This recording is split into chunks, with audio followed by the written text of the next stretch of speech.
Hello, everybody. My name is Craig Stewart. I am the author of Words Never Spoken, and I actually have the sequel now available, and it is called One Thing for Certain, Two Things for Sure.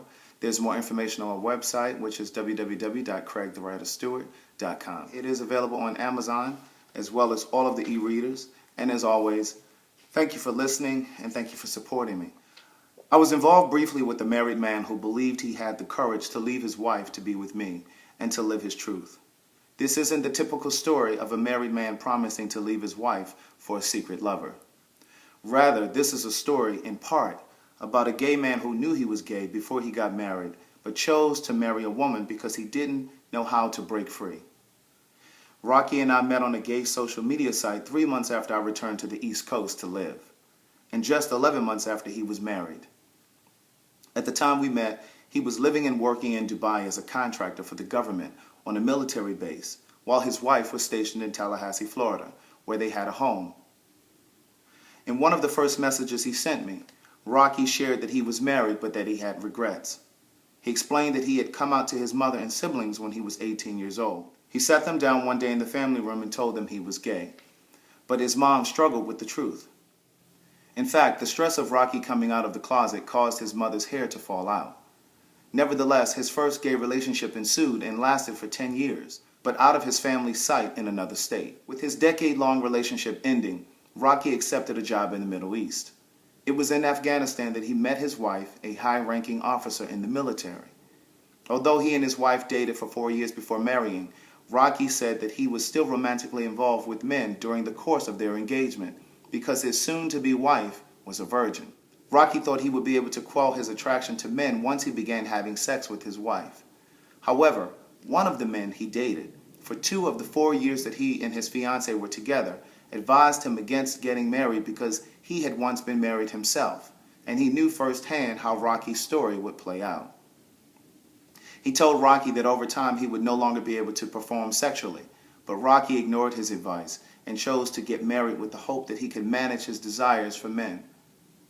Rocky had been molested as a child, so he was convinced that his molestation was the reason he was conflicted sexually, and he convinced his wife to believe the same.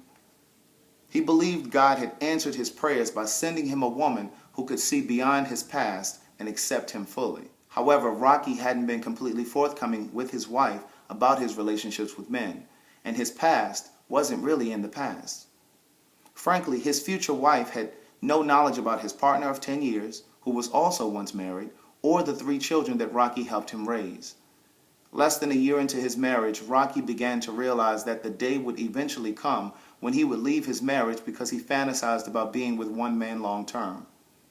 But leaving his wife was never of urgent concern because he had yet to meet a man he cared enough about to walk away from his marriage. Instead, he would simply live on the periphery of the gay and straight worlds, bobbing and weaving between the two.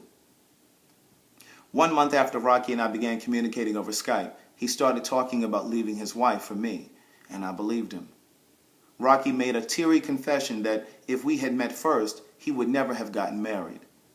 Today, he's still locked in that marriage, pretending to be happy, pretending he isn't gay, even posting pictures of himself on Facebook with his wife to maintain the illusion because he fears disappointing his family by living in the light.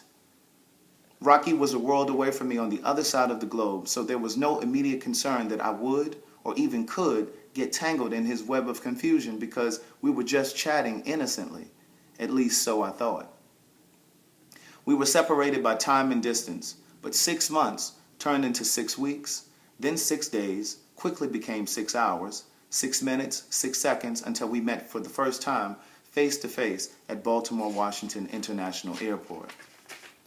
I never had any intention of getting involved with a married man or living in my nevers.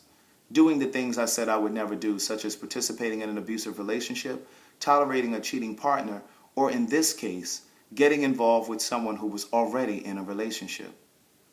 What I know for sure is the moment we begin negotiating our nevers and compromising our standards is the moment we begin living in our nevers.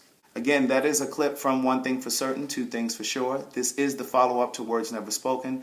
So again, thank you so much for supporting me. It is available now on Amazon as well as all of the e-readers. Be safe. Keep loving yourself.